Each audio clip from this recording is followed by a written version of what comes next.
আসসালামু আলাইকুম গাইস। আজকেও আমি চলে আসলাম বিলে মাছ ধরার জন্য। তবে মাছ ধরা আজকে তেমন সুবিধা করতে পারি নাই, কারণ হলো কানাডাটাই আজকে একটু ঠান্ডাটা বেশি।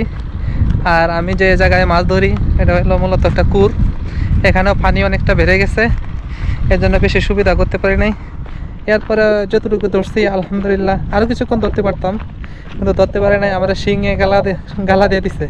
শিঙের গালা এটা সহ্য করার মতো না, একদম বিজলা শিং। এই যে দেখেন, এই যে মাছগুলা যে ধরছি আজকে, যে মাছটি শিংটি কিন্তু ছোটো ছোটো শিং, কিন্তু এগুলা প্রচুর ব্যথা, উপায় ছাড়া, সহ্য করার মতো না।